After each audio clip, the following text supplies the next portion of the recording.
நீலகிரி கூடலூர் தேசிய நெடுஞ்சாலையில் முன்னால் சென்ற அரசு பேருந்தின் மீது பிக்கப் லாரி மோதிய விபத்தில் இடிபாடுகளில் சிக்கிய ஓட்டுநரை பொதுமக்கள் மீட்டு மருத்துவமனைக்கு அனுப்பி வைத்தனர்.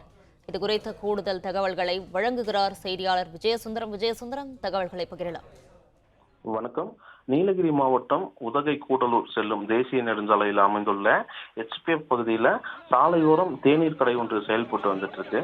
இந்த நிலையில பிரதான சாலையில செல்லும் வாகனங்களுக்கு இடையூறு ஏற்படுத்தும் வகையில சாலையின் இருபுறமும் வாகனங்கள் நிறுத்தப்படுவதால அடிக்கடி வாகன விபத்துகள் ஏற்படுவது அந்த பகுதியில் தொடர்கதையாகவே இருந்து வந்துட்டு இருக்கு. அதே போல இன்று அவ்வழியாக சென்று கொண்டிருந்த கார் ஒன்று திடீரென தேநீர் கடையில் நிறுத்துவதற்காக வலதுபுறம் திரும்பியுள்ளது. இதனை சற்றும் எதிர்பார்க்காத பின்னோக்கி சென்ற அரசு பேருந்து ஓட்டுநர் பிரேக் பிடித்திருக்காரு. இதனால பேருந்துக்கு பின்னால் வந்த பிக்கப் லாரி பேருந்தின் மீது மோதியது. இதுல பிக்கப் வாகனம் அப்பளம் போல் நொறுங்கி பிக்கப் வாகனத்தை இயக்கி வந்த ஓட்டுநர் இடிபாடுகளுக்குள் சிக்கி காயமடைந்து உயிருக்கு போராடி கொண்டிருந்திருக்காரு. இவருடைய அலறல் சத்தத்தை கேட்ட பொதுமக்கள் சுமார் 1 மணி நேரத்திற்கு மேலாக போராடி அவரை மீட்டு தற்போது சிகிச்சைக்காக உதகை மருத்துவக் கல்லூரி மருத்துவமனைக்கு அனுப்பி வச்சிருக்காங்க.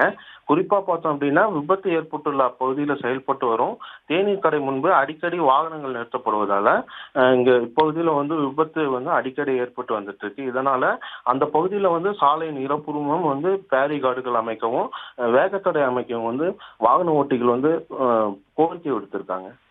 பிளே ஸ்டோர் மற்றும் ஆப் ஸ்டோரில் இருந்து பாலிமர் செயலியை QR கோடு மூலம் பதிவிறக்கம் செய்யுங்கள். செய்திகளை உடனுக்குடன் பெறுங்கள்.